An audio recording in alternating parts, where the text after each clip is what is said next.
One of the best ways to measure the efficiency of what we're providing is the occupancy of our facilities. It's just one problem with that. Like I could do a survey of all of us and say, well, what's the occupancy of our buildings right now? My guess is I'd get a couple hundred different answers because we have no idea. We literally don't know how many people are in our buildings. We kind of have an idea of how many people are in this building, which is good, right? But we should know it for every one of the facilities that we own or lease, because that's a fundamental metric. Like if you think of key performance indicators, that would be right at the top.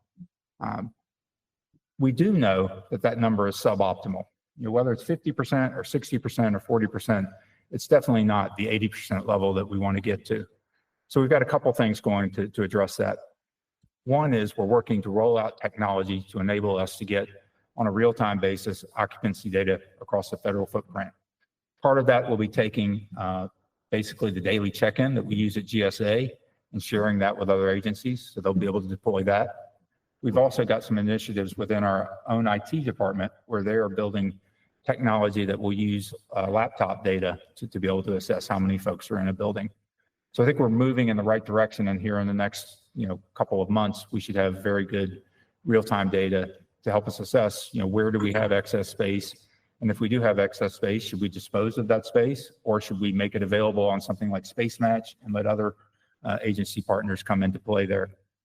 It's particularly important that we get that data right now because the number is moving so much, right? We stepped back a while, below optimal occupancy pre-COVID, COVID, where buildings were close to empty, return to office, but also kind of workforce rationalization steps that are taking place. So it's very much a moving target. We need real-time day-to-day data on that front to improve our efficiency. The second challenge we have, Stephen spoke to it, is this level of deferred liability. It's true even in this building we sit in right now. Andrew was doing some work for me in the past couple of days trying to assess, gosh, if we wanted to occupy the full building, what would we need to spend to do that? A little unclear, but somewhere between $250 and $300 million, right? That's just for this one building right here. And the $24 billion that Stephen alluded to, I think, substantially overstates what's really necessary to get us back on track. As he said, Congress isn't going to provide those funds to us, so we need a different solution to it. We've got to come up with a different strategy. It's not a PBS failing. We just haven't been given the resources to address the problem. We flip to the next slide. Think about that current state, right? We have an unknown level of occupancy, but let's call it 50%. Then the future state is going to be 80%. Same thing with deferred liabilities. That number needs to go to zero. To drive that to zero, we're going to have to take a few actions. Oh, we need to, I'm running ahead of the slides. Let's just put all of the components up. There's some images on the left. A lot of our buildings are really in very, very poor shape. They are not the type of space you would want to occupy or be in. I mean, even this building, if you go on the other wing, it's not the most attractive space to be in. You go to some of our buildings, they have substantial leaks. They have issues with various maintenance resources that haven't been taken care of, unsafe conditions. We can do better than that. We're going to do better than that. If we flip to the next slide, we can talk about how we do that. So first, we really do have an opportunity here. This is not easy, these kind of changes that we're looking to make. Customer agencies, even if they're not in the best space, generally don't want to move, don't have the financial resources to effect the move. So that's a big hurdle. Fortunately, the current administration is very much a proponent of efficiency, as we've heard over and over again, and a proponent of us taking the actions we need to take to realign the federal footprint. So we've got a shared vision, and we're even getting that feedback from some of our agency partners who in the past have resisted moving are now saying, please get me out of this building. I don't have to stay in this headquarters facility. Maybe I identified with it for the past, and this was what my agency was about. Now I'm open to moving into lease space. The first component for us, and we've really taken this step, is identifying which assets we define as core. And core means we're going to retain it for the long term. We're going to invest in it. We're going to drive our limited capital dollars to those assets. They're generally going to be courthouses, land ports of entry, certain law enforcement facilities, occasionally a specialized laboratory, but they're going to be assets that we can't generally acquire in the leased market. For general office space that we can get in the lease market, that's exactly where we're going to get it. We don't need to own office buildings. We need the flexibility of leasing, which allows us to upsize or downsize as needed, depending on space requirements, lets us move more easily. It also offloads that maintenance liability onto the landlord. And given the limited resources we have for that, makes a lot of sense. They can take care of the building where we historically haven't had the resources to do so.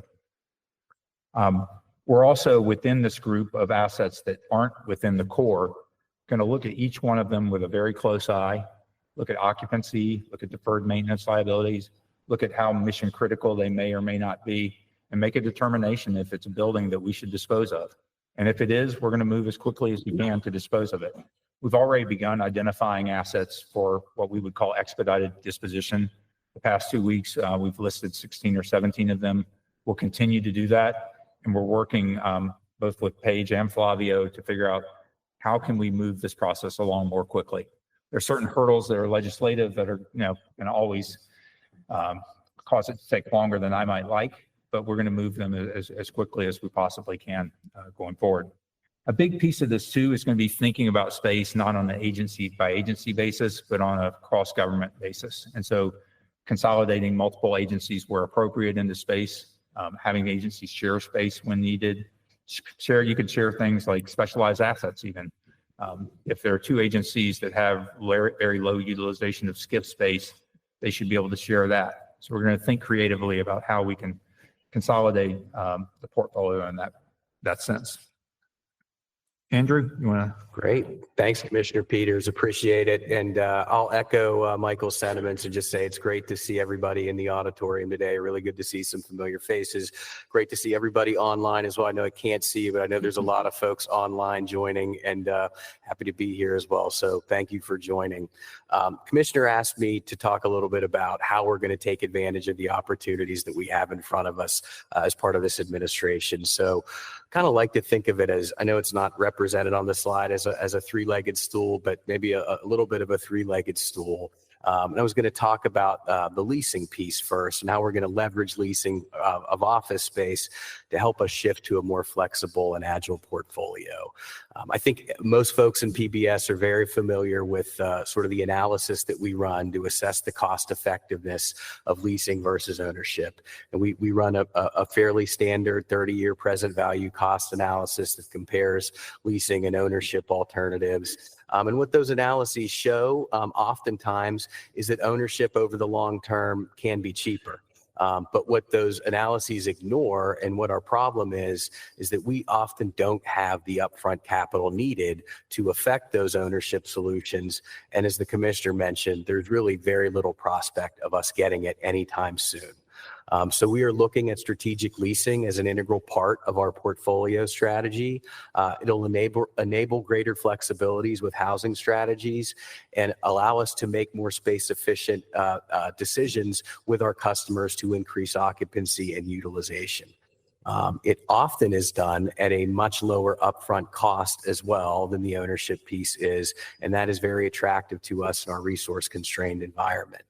While we are looking at leasing as a big part of our portfolio strategy moving forward, we're also evaluating the current lease portfolio for opportunities. You've probably seen and read the media coverage over the last couple of months on lease terminations. And I want to be clear on the intent of these actions. I think most folks know after the firm term of a lease ends, the government often has contractual rights to cancel a lease. This is a regular and well-established practice in the private sector, and we refer to this period of time as the soft term. During the soft term, we've got flexibility to terminate or negotiate with our lessors. These terms can allow us to secure better terms and conditions, such as the pricing of the lease or the amount of space that we occupy. We aren't terminating all of our leases that are in the soft term, but we are evaluating them to assess if there's an additional need and whether or not it's appropriate to do so. Up to date, we've issued about 650 notices to terminate leases that are in the soft term. This would equate to approximately 7.8 million square feet of space and an annual rent savings of almost $220 million. I did want to make clear that as we engage with our customers on this opportunity for savings, it's likely that some of those notices may get pulled back as we learn about customer need and other opportunities in the market. The second piece is really applying innovative ways to manage the portfolio in a more nimble and agile way. I think most folks are probably aware that the Water Resources Development Act of 2024, which passed in early January of this year, requires reporting on occupancy and increased utilization rates. GSA is taking a lead role. We are one of the sort of primary actors in response to that legislation. We have already published on GSA.gov various ways for agencies to measure the occupancy of their facilities. The commissioner mentioned a couple of them a few moments ago. And as agencies submit their occupancy data, we're going to be analyzing that data and the trends associated with it to identify opportunities for co-locations, dispositions, and additional lease terminations. We're also developing new tools for agencies to share space. You've probably heard of Space Match. So Space Match is a tool by which agencies who don't necessarily need all of the seats or all of the space that they're sitting in today can raise their hand and say, hey, I don't need this, and I'd be willing to share it with others. It's also a way for agencies who are in need of space to sort of do the same and say, hey, we don't have enough. I need a little bit more. We've gotten a lot of requests for space through Space Match over the last few weeks. We are working with agencies to bring up that demand side of the equation so that we can effectively make these matches. But we think this is a great first step in our ability to incentivize agencies to share space with one another. And as the acting administrator mentioned, we also want to leverage the use of new technology to improve our processes. So AI and automation, these are things that we're focusing on to help streamline our work, to automate tasks, improve decision-making, and reduce costs. We've been leveraging automation in various parts of PBS over the past several years. I think particularly the acquisition and leasing parts of our business have leaned pretty heavily into automation. But we want to expand our use of automation across the service to help us complete our everyday tasks more efficiently. And we would also encourage folks who haven't had a chance to do so to attend the Friday engineering demos with the acting administrator. It's a great opportunity for GSA employees to present on solutions that they think will improve the way that we do business. I wanted to give a big thanks to the PBS folks who have been part of those demos thus far. Thank you. So those two strategies really enable us to get to the third strategy, which is accelerating our dispositions. I know the commissioner and administrator both talked about this. So in addition to working with our customers to meet their space needs and optimize their space, we're actively working with them to identify assets for accelerated disposition. We're making weekly announcements of the dispositions that we plan to accelerate. And I think everybody in PBS is probably aware that the biggest impediment to us disposing of assets more quickly is getting the existing tenants out of the building. Agency move and replication costs can be significant, and they often require time to be budgeted for. As an example, I wanted to talk briefly about a disposition that we're seeking to expedite in Atlanta, Georgia, with the Peachtree Summit Federal Building. So many of you may remember that we originally announced our intent to dispose of this facility in March of 2024. The planned disposition date at that time was identified as 2033, so 9 years later. There is a significant amount of risk in retaining this asset for another 9 years. The asset's got a lot of reinvestment needs. That $187 million that you see on the screen is probably very understated. And it is primarily comprised of office space that could easily be replicated in that market at a competitive cost. This asset is also in a desirable submarket within Atlanta, and there is strong redevelopment potential for it. The main reason that the disposition date was so far out in the future was funding. not just funding for the tenants to move and build out another location, but we had identified another federally owned asset in Atlanta that some of those customers were going to move into. However, that asset required a significant amount of funding for a major tenant restack and renovation. We took a closer look at this strategy, and we determined that additional funding for a major federal building renovation was unlikely. So we shifted to a leasing first strategy for the tenants that are going to be vacating this facility. We're also being very aggressive in the ways we're looking at the upfront funding needs. We're analyzing the use of strategies like leveraging additional funding from the lessor when appropriate, using the equity that the government has in the property to offset some of these upfront costs, partnering with the Public Buildings Reform Board to utilize funding that's available to them, as well as examining other flexibilities we have with the current resources available within the Federal Buildings Fund.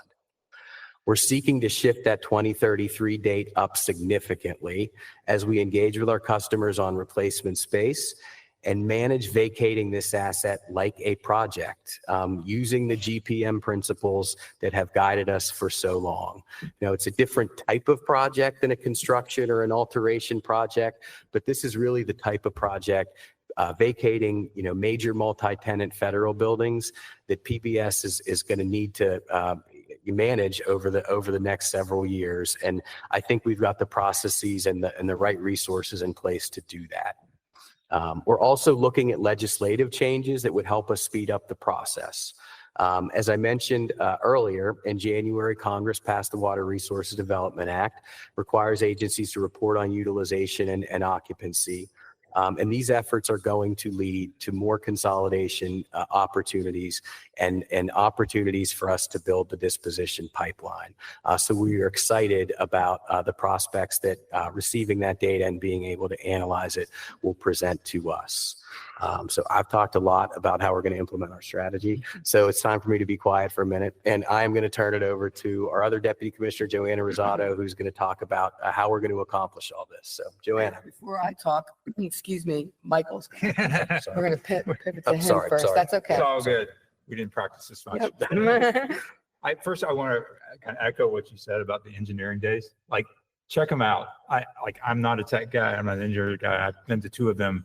Your eyes will be opened about kind of the capabilities and resources that are coming. And I think it may spark you to think, oh, wow, I wonder if we could do this. And the answer is probably yes. So take the time. It's worth an hour of your day. I alluded to earlier about the workforce changes here. And, you know, there's no way to minimize it, right? There have been very, very substantial changes. I think PBS has probably borne the brunt of those changes more than I think any agency in the federal government at this point. That's not to say that others aren't going to. They are coming that way, but we are leading the way in that sense. And as I said earlier, I'm so impressed by how we're continuing to function, continuing to get things done, continuing to take care of our customers. At the same time, I recognize that, you know, we can only work so hard for so long. And so what we're embarking on is a strategy to really restructure the organization, Joanna's going to talk about in a moment, that will allow us to more efficiently deliver the same level of service as we have in the past, but to do so with the more limited workforce that we have here. So, you know, encourage your input throughout this process as we try to restructure, as we work through the restructuring. And I really mean that. Like, don't hesitate to pop by my office or shoot me an email. So we're really looking to realign the organization from a regional structure to a functional structure. And that's really what this chart indicates. The image on the left is just representative of one region. We had 11 of these regions across the country. We continue to have 11 of these regions, and they've served PBS very well. It's been very functional, but we think the time has come for a change. There are a couple of reasons for that. One is that we're looking for consistency of service, consistency of the quality and the processes that we utilize. Right now, if we don't have 11 different ways of doing things, we have at least 4 or 5 different ways of doing most things. And so there's inconsistency in the level of service we're providing to our customers. More importantly, we want the flexibility to deploy resources where they're most needed at a given time. And currently, resources are dedicated to one region or another, and they're not able to flex to another region when there's increased demand in one area versus another. So we hope that by centralizing the functions, we can deploy the functional resources across the geographies as appropriate. Doesn't mean individuals won't have a primary geographic area that they focus upon, but it does mean they'll have the ability to move from one to the other as appropriate.